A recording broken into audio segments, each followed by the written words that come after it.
Bien, moi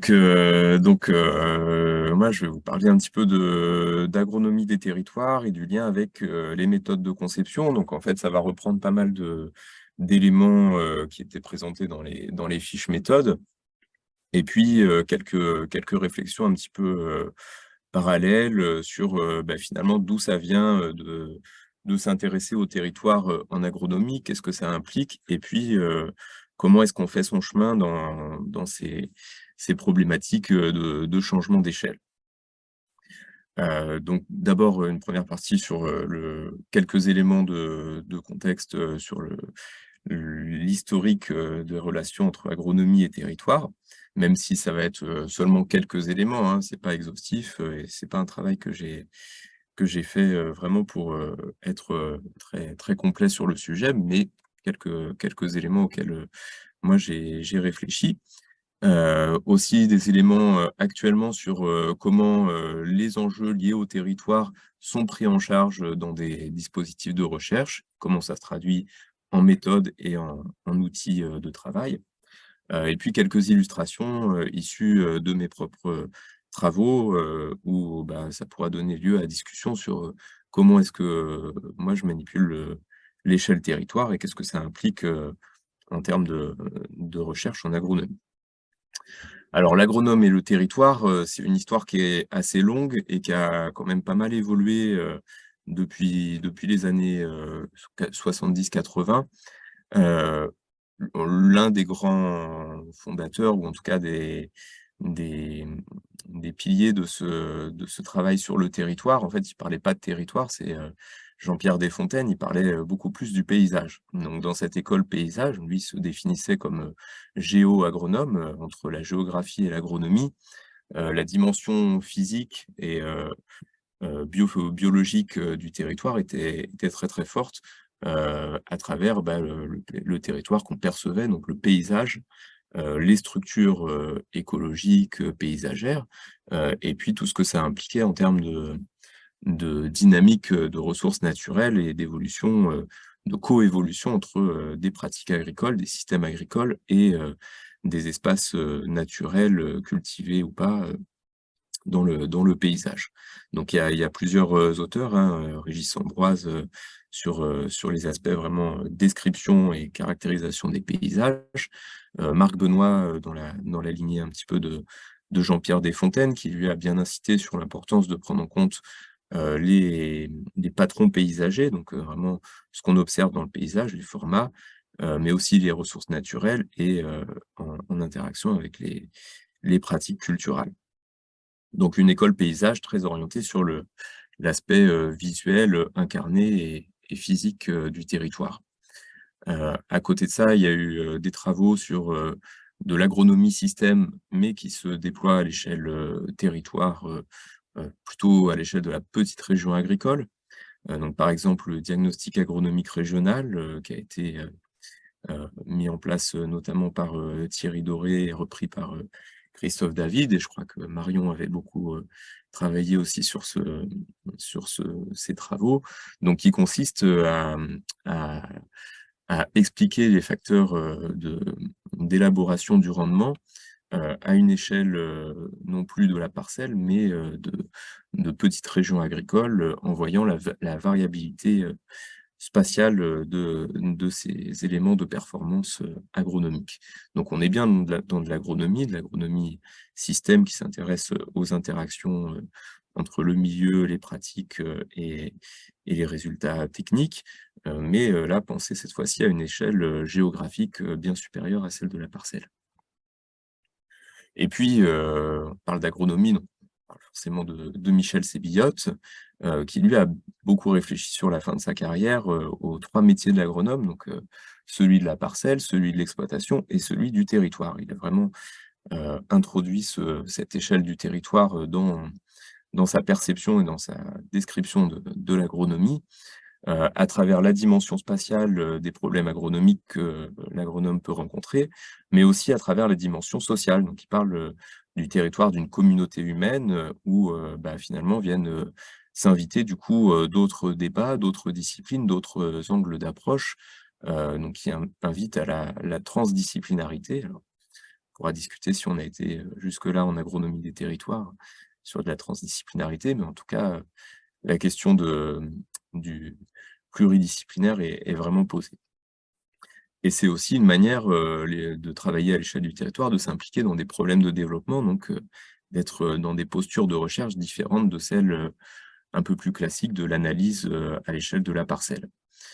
Patrick Caron a fait aussi un article, assez, complet sur, à quel territoire s'intéressent, les agronomes en tant que géographes. Et il parle, des moyens que, l'agronome se donne, de comprendre les attentes de la société et du coup d'essayer d'y répondre. Ça répond un petit peu, enfin ça fait écho à l'approche des problèmes de développement, donc ça ancre, l'agronomie des territoires, dans des réponses, un peu, concrètes ou, je dirais plutôt, finalisées, sur des problématiques, de société, mais qui sont territorialisées. Et puis un autre, Michel Duru qui a aussi, travaillé sur cette, échelle territoire, là plutôt, en tant que support de transition, en tant que lieu de construction et d'organisation des acteurs, pour, des formes de transition. Donc, ça peut s'orienter sur, s'incarner dans la question d'aller vers, la réduction des phytos. Ça peut s'incarner vers, les services, écosystémiques, donc comment renforcer les services écosystémiques sur un territoire, et tout ça à travers, le développement de systèmes, agroécologiques pour ce qui concerne, la partie, pratique agricole et systèmes agricoles. Mais ces systèmes agricoles, ils sont bien replacés dans une communauté d'acteurs, avec, à la fois des filières, donc l'amont et l'aval, de la production et puis, d'autres acteurs, qui sont, des acteurs du territoire puisque Michel, dit, cette famille de leviers, donc tout ce qui relève, de l'évolution, des pratiques dans une transition plus large, relève non pas seulement, de l'agriculteur, mais bien d'une gestion collective de ce que lui définit comme un bien commun à travers, notamment la biodiversité fonctionnelle. Donc, là, le territoire comme vraiment, support d'action collective et action collective au service ou en tout cas dans le cadre de transition qui, intègre des changements de pratiques, et qui conditionne ces changements de pratiques. Donc quelque part, il y aurait, une nécessité de travailler sur l'échelle territoire pour, envisager des changements de pratiques. Il y avait un article, de Eva Bühler, auquel, Christophe Soulard avait aussi participé en 2010, sur les différentes échelles de travail, et comment ces échelles de travail, conditionnent le type de recherche, le type d'analyse et le niveau d'interdisciplinarité requise. Donc, en allant, de l'interaction sol-plante, aux échelles, parcelle, exploitation. Alors là, le territoire, il est, quelque part entre le local et le régional et puis, au-delà, il y a, le national, voire le global et l'univers. Et pour ce qui nous intéresse, donc, les échelles de l'exploitation, du local ou du régional, donc, à l'interface, territoire très grand et puis, territoire de l'exploitation, et bien là, on se situe dans, d'après eux, dans, des recherches, à la fois de type, constructiviste et descriptive, donc, articulant un petit peu les 2, et puis sur des unités d'analyse qui vont être autant biophysiques que socio-économiques. Donc quelque part, ça veut dire que, pour l'agronome des territoires, il faut, bosser, un petit peu sur tout, un petit peu sur, enfin dans des postures constructivistes, un petit peu sur du descriptif, un petit peu sur du biophysique, un petit peu sur du socio-économique. Ça enfin ça c'est ce qu'on retrouve, hein, dans toutes les démarches d'évaluation multicritères par exemple, ou de conception multi-échelle. Quelques exemples, un peu d'évolution, chronologique, de l'incarnation de cette, agronomie des territoires, dans des recherches, plus précises. Donc là, je prends l'exemple des complémentarités entre systèmes parce que c'est un sujet qui invite, très fortement à travailler, à l'échelle territoire. Alors on pourra discuter de si c'est vraiment du territoire ou si c'est, du réseau d'exploitation ou du collectif d'exploitation. Néanmoins, dès 2003, on avait, des publications, de Gilles Lemaire, Marc Benoît et Françoise Vertès sur les nouvelles organisations à l'échelle d'un territoire, allant vers, l'autonomie protéique et avec un objectif de préservation de l'environnement. Donc on était encore, assez peu dans le paradigme agroécologique système, écosystème localisé, mais il y avait cette notion en tout cas de multiperformance. Gilles Lemaire en 2007, il travaille aussi sur les interactions entre systèmes fourragers et systèmes de grande culture, donc c'est déjà l'interaction culture-élevage, à nouveau pour des questions d'intérêt pour l'environnement. Nadine Andrieux, dans sa thèse, elle travaille sur les synergies entre échelle ferme et échelle du village, donc en tant que, compromis à établir entre différentes échelles, exploitation et territoire, dans le contexte, du Burkina Faso. Et puis, plus récemment, donc Julie Richavy a développé un jeu sérieux, donc Dynamix, sur les scénarios d'intégration, culture-élevage et d'échange entre céréaliers et éleveurs, où là évidemment, bah, la dimension flux de produits et coordination entre exploitations nécessite, de spatialiser tout ça et puis, de coordonner, à une échelle, locale. J'y reviendrai. Il y a aussi, d'autres enjeux au-delà de ces échanges et de ces complémentarités entre systèmes. Il y a 2 ans, il y avait une conférence, de Bernard Chevassiot-Louis sur, les économies de la biomasse, dans laquelle, Bernard Chevassieu, invitait à développer une agronomie des territoires à une échelle écologiquement fonctionnelle. Donc vraiment articuler, la logique, la réflexion et la conception agronomique avec, le fonctionnement, écologique, sur un territoire. Et au-delà de ça, il invitait aussi, à travailler sur l'action publique à travers, des politiques publiques, notamment la PAC, qui soient en soutien à des collectifs agricoles, donc au-delà de l'exploitation agricole et ces collectifs qui s'engagent dans des actions territorialisées, donc avec, une interaction très forte avec les enjeux et les dynamiques, du territoire.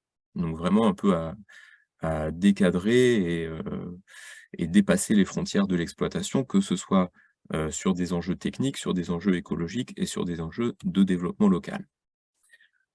Tout ça, ça n'a pas échappé à tout un tas de collègues, qui ont développé énormément de méthodes et d'outils, pour, travailler sur cette échelle territoire, plus ou moins en agronomie. On voit qu'en fait, quand, on s'intéresse, à l'échelle territoire, donc par exemple dans le numéro, agronomie et design territorial de Agronomie, environnement et société, c'était, 2018. Et bien très vite revient la question de l'approvisionnement alimentaire des villes, heu, mais aussi, des questions d'enjeux, d'autonomie énergétique ou, d'enjeux de développement local. Donc on est très souvent dans l'interface, production agricole et autres enjeux du territoire. Cette posture, elle a été, travaillée, de manière, assez constante, par la communauté, Commode, modélisation d'accompagnement. On en a déjà parlé beaucoup dans le début de ce webinaire.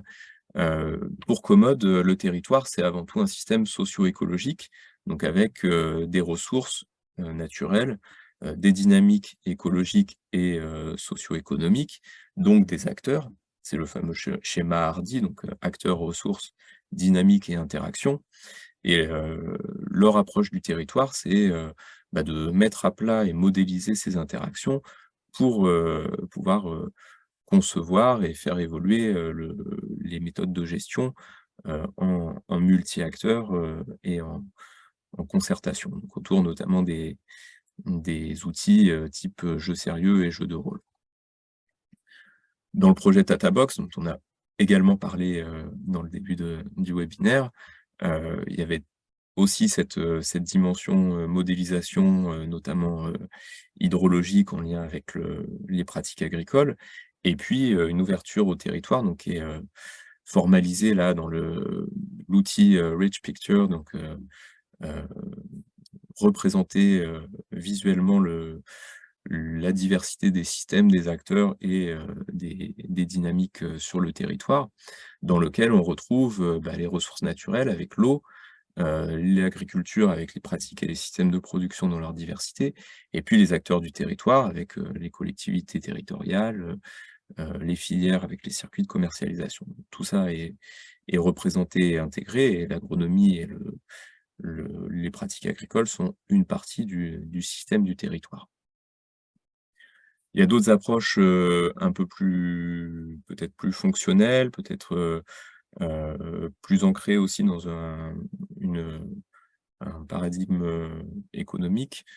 C'est l'émergence de la bioéconomie territoriale. Donc la bioéconomie territoriale, elle provient des pensées, sur la bioéconomie, donc comment réintégrer, la biologie et le milieu biophysique, dans l'économie.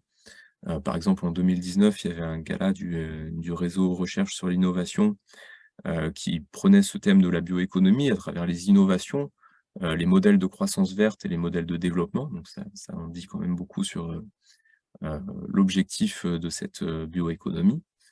Le rapport du Conseil économique, social et environnemental de 2017 qui lui parlait d'une bioéconomie durable, donc en creux, ça veut dire que la bioéconomie est pas forcément durable, et puis, l'illustration était assez parlante, hein, sur, quelle, vision ils avaient de la bioéconomie avec le colza, avec de l'abeille et puis, un une chercheuse, masquée en 2017, c'était pas le masque, Covid, hein, c'était le masque, de labo. Et plus tard, il y a eu, en 2019, le CGAER qui a parlé de la place des régions dans le développement de la bioéconomie, donc une bioéconomie qui s'incarne, plutôt, à l'échelle régionale. Et là, il y avait carrément de tout. Il y avait, de la transformation agroécologique, mélangée à, réponse à l'agribashing, donc comment réhabiliter l'image, de la profession agricole avec, de la technologie, mais aussi, de l'écosystème, donc tout un tas de choses qui étaient, mis en place, sous la bannière bioéconomie. Ça, c'est le cadre un petit peu, heu, paysage, biotechnique, on va dire. Mais, dans notre département de recherche, ACT, il y a eu aussi un travail sur, la bioéconomie territoriale, donc qui fait partie des axes, structurants du département, avec, une mission qui était menée par, Sophie Madel-Rieu, auquel a participé Sandrine Allain, Julie Wolfart, et moi-même. Et dans ce cadre-là, on avait travaillé sur, la distinction entre, bioéconomie vue comme, la gestion des biomasses, donc plutôt bioeconomy, et l'organisation de filières, forêt, bois, énergie, donc vraiment une exploitation de ressources naturelles, d'une vision, qu'on a appelée bioeconomics, parce que c'est la littérature qui le définit comme ça, où, l'objectif est beaucoup plus de boucler des flux de matière, de préserver des ressources et d'être dans une logique, de sobriété et de cohérence avec, les limites, biophysiques, des milieux dans la construction, économique. Et au-delà de ça, il y avait aussi la bioéconomie vue comme un projet de transformation sociale avec, des transitions et des reconfigurations de jeux de pouvoir entre acteurs à l'échelle locale, visant, plus de démocratie et de partage, de la gouvernance locale. Donc tout ça, on l'a traduit en axes, d'analyse et de travail, pour, proposer pour le département. Un axe sur, circularité et sobriété, un axe sur, l'interterritorialité, les transferts et les empreintes, dans les systèmes bioéconomiques, un axe sur l'action collective, un axe sur l'agroécologie et un axe sur les dynamiques de transition. Et en fait, dans quasiment chacun de ces axes, on peut faire des parallèles avec, des démarches, méthodo et des axes d'analyse en agronomie des territoires, que ce soit la circularité, la cohérence ou la proximité avec des pratiques agroécologiques et les dynamiques de transition. Par exemple, quand on regarde, des scénarios, de circularité à l'échelle territoriale comme ont été, produits par, heu, l'équipe de Van Zanten et al. À Wageningen, heu, travailler sur, la complémentarité entre systèmes de production, notamment animaux et végétaux, mais aussi les systèmes alimentaires, le recyclage de coproduits divers, donc d'être vraiment dans une économie circulaire, intégrant l'agriculture très fortement à l'échelle, territoriale. Eh bien, il faut s'intéresser, hop, j'ai perdu ma flèche. Il faut s'intéresser aux ressources naturelles, à la manière dont ces ressources sont utilisées, mobilisées dans les systèmes de production. Est-ce que c'est durable? Est-ce que c'est renouvelable? Et cetera. À la manière dont, ces systèmes de production s'intègrent, dans un système agroalimentaire et in fine, les modes, de consommation qui vont, auxquels vont répondre ces systèmes agroalimentaires. Mais dans tout ça, comment ça se décline à l'échelle territoire et à quelles conditions ces systèmes de production vont utiliser durablement des ressources et répondre, de manière pertinente aux enjeux, du système agroalimentaire? Eh bien, les scénarios, qui peuvent exister à l'échelle, nationale ou européenne ne disent pas grand-chose des conditions de transition et des conditions de mise en œuvre, de cette, bioéconomie circulaire, territoriale, localement. Donc c'est, tout l'enjeu, de de développer des méthodes et des approches en agronomie des territoires, c'est de relocaliser un petit peu tout ça et voir comment on s'y prend, à l'échelle, locale, pour, aller vers, des formes de synergie territoriale, valorisation de coproduits, entre compartiments animaux et végétaux, qui peuvent se faire à l'échelle d'une exploitation diversifiée, mais surtout, à l'échelle, d'un territoire. Donc pour ça, il y a un petit peu des invariants dans les démarches méthodos. C'est, avant tout, définir, les potentialités du territoire en termes de diversité d'espaces, de production, du coup de produits, agricoles, mais aussi de coproduits et de formes de transformation. Caractériser les acteurs impliqués, donc là on est un petit peu dans la même démarche que les schémas hardis, de la démarche commode. Imaginer les interactions, moi en particulier, je travaille sur la place des animaux dans tout ça, mais c'est des choses qu'on va retrouver quand même assez largement sur les démarches, territorialisées. Et puis, avoir une démarche, une approche d'évaluation quand même sur les bénéfices agronomiques liés à la biodiversité et à l'état des écosystèmes, l'impact sur les ressources naturelles, sur, les performances socio-économiques quand on travaille sur des transitions et des scénarios de changement de pratique. Donc ça, c'est un petit peu la démarche générale qu'on va retrouver dans le schéma, DID, souvent dans Rio aussi, dans Reflexive Interactive Design. Quelques éléments de mise en œuvre, dans des projets sur lesquels, moi j'ai travaillé. Donc,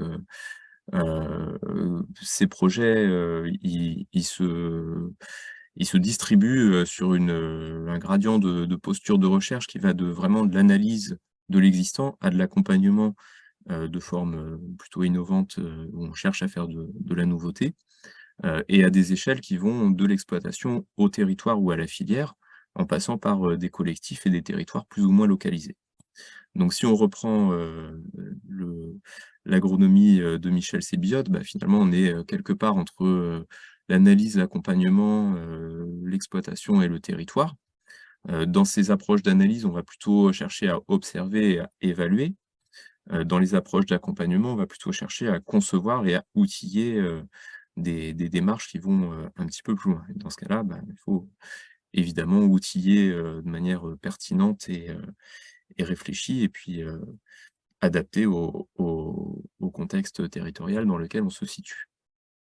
Donc, un des exemples, un des projets sur lequel je travaille, qui est assez représentatif de cette dimension, territoriale, entre analyse et accompagnement, c'est le projet Sagittaire, dont je vais parler un petit peu après, qui consiste à, chercher à pérenniser et développer des systèmes innovants, valorisant les interactions culture-élevage.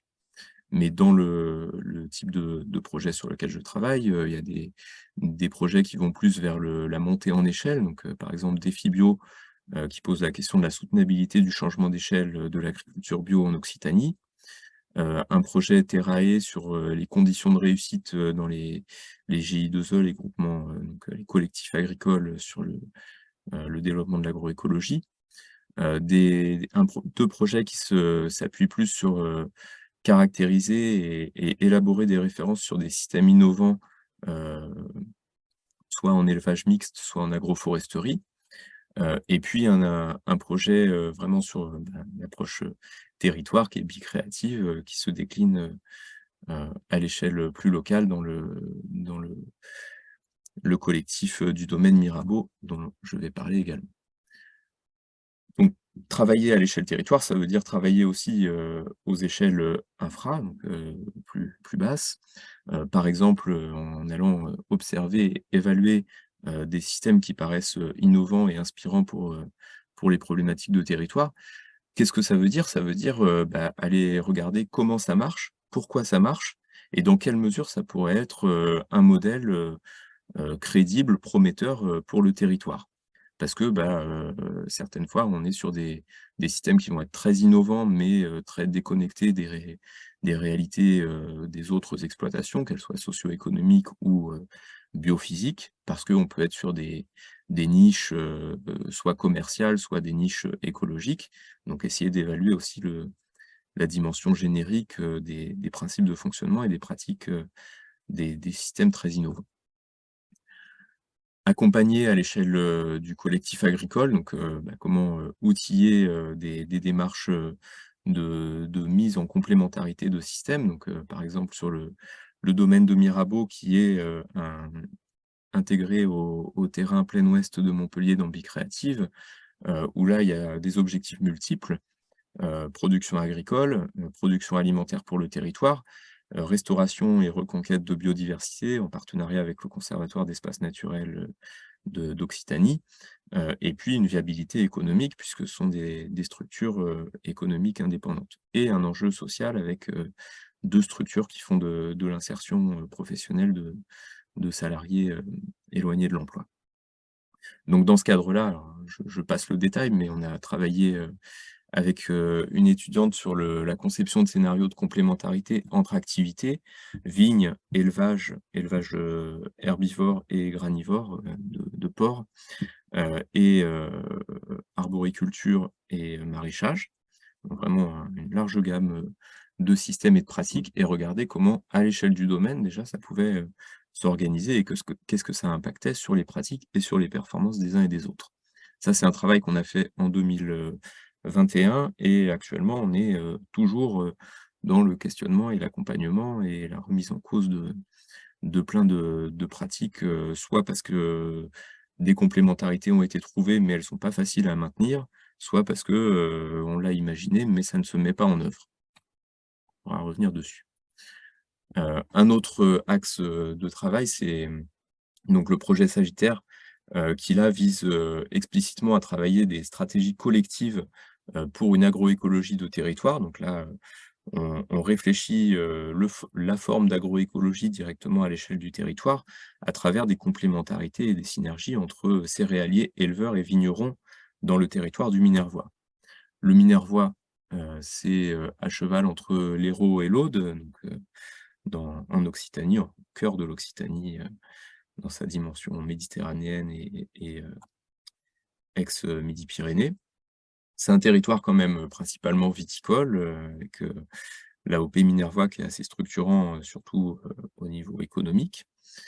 C'est un territoire qui est, au croisement de plein d'enjeux, donc gestion, des incendies, dans un contexte méditerranéen très exposé au changement climatique, problématiques, de fertilité des sols et de qualité des ressources, en eau et de quantité, d'eau, accessible pour l'agriculture. Des questions aussi d'alimentation, comment diversifier et augmenter l'autonomie alimentaire, des territoires.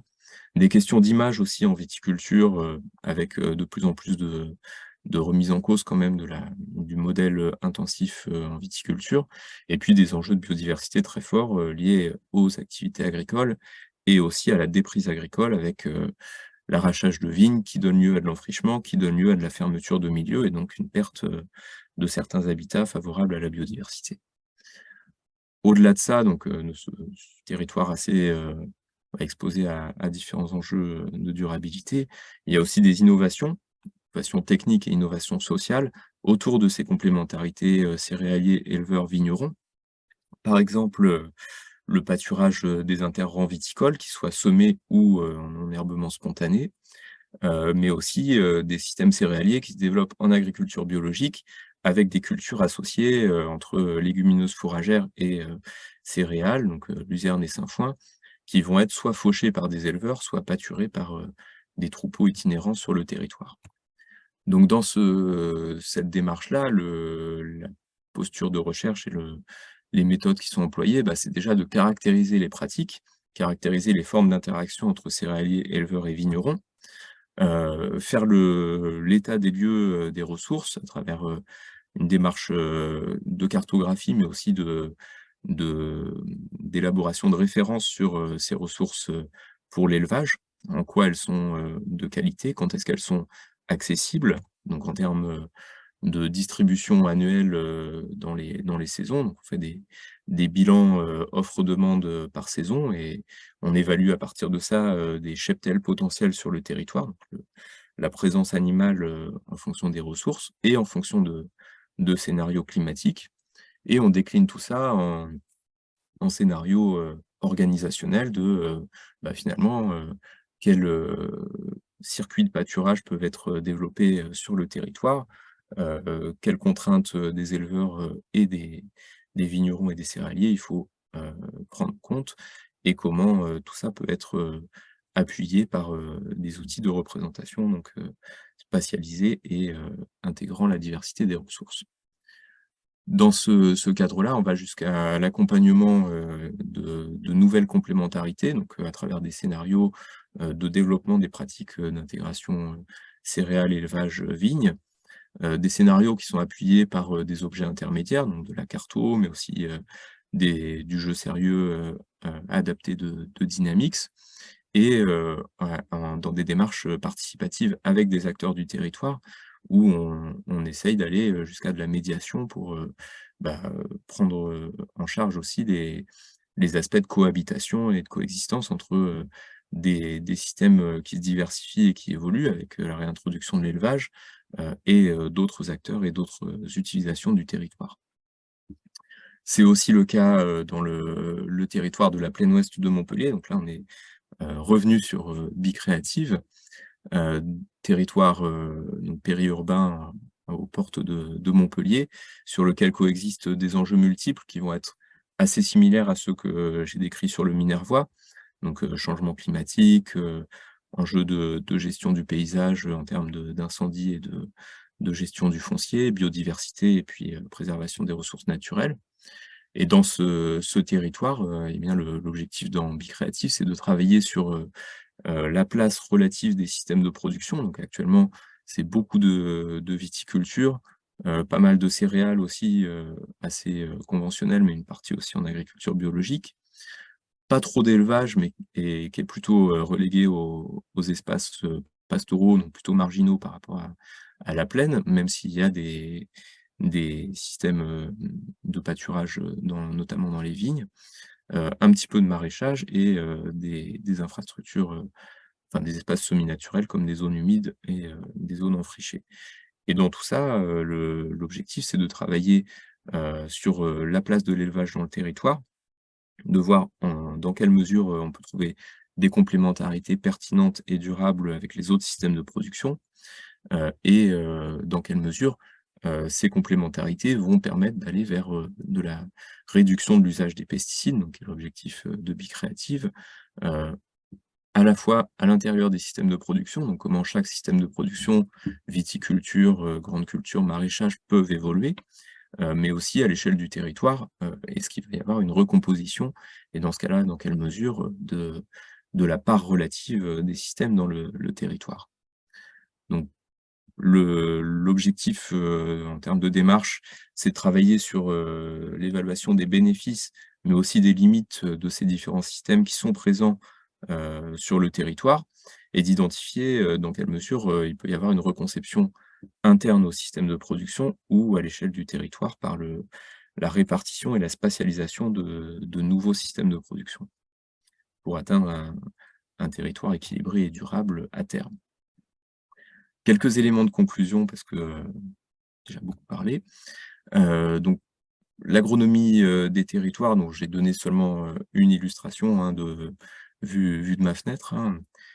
C'est un courant de recherche qui est, quand même en évolution et qui s'est construit, en coévolution avec, les attentes, sociétales. Donc, on a parlé des enjeux de développement, des enjeux environnementaux au début, enfin, émergence de l'agronomie des territoires et de la question territoriale en agronomie.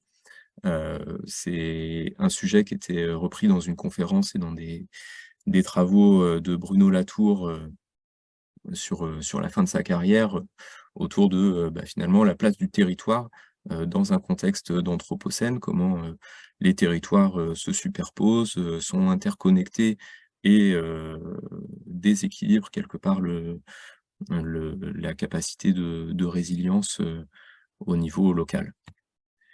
C'est un courant de recherche, qui est aussi en construction, hein, avec, plein de choses à inventer. Donc, Sébillot parlait de transdisciplinarité. Déjà, il faut arriver à faire, de la voire de l'interdisciplinarité entre de l'agronomie, système, heu, plus classique, on va dire, mais aussi intégrer, des enjeux d'ergonomie, d'écologie, de sciences de la conception, d'économie évidemment, et tout ce qui touche, à l'analyse, multicritère, des territoires et des démarches. Donc, comment outiller tout ça aussi. Et puis, c'est quand même une réflexion, qui est nécessaire, hein, dans le contexte, de crise, énergétique, écologique, sociale aussi, dans lequel, on se situe de plus en plus, hein, avec, on voit bien, des cartes, qui se rebattent, chaque année en fonction, des sécheresses, en fonction, des aléas, des coûts, des intrants notamment, par exemple sur l'azote, minéral, hein. Il y a quelque part une intelligence territoriale à développer et dans lequel l'agronomie des territoires a une place, importante. Là, je faisais une référence à une conférence de Stéphane Linou, qui était député de l'Aude, et qui travaille sur la résilience alimentaire en lien avec la sécurité nationale, donc avec des enjeux vraiment, de de sécurité ou de résilience territoriale. Conclusion, je dirais qu'il faut être, quelque part entre, ces 3 illustrations en agronomie des territoires, donc essayer de pas trop se retrouver, comme, le petit gibus, un peu à poil, à se dire, «Si j'aurais su, j'aurais pas venu», parce qu'il y a quand même des situations où, on peut pas tout faire, dans l'approche territoriale et on a aussi, des outils et une légitimité en tant qu'agronome, qui n'embrasse pas, la diversité des sujets et des enjeux du territoire, donc faut un petit peu cadrer. Donc faut avoir un peu une démarche de stratège. Là, c'est Marc Aurèle, qui disait, «Le courage de changer les choses que je peux changer, mais aussi la sérénité d'accepter celles que je ne peux pas changer». Et puis quand même, essayer de faire un peu de nouveauté et de créativité, comme le disait Picasso, heu, on fait pas, que des choses qu'on sait faire. Je vous remercie et au plaisir d'en discuter avec vous.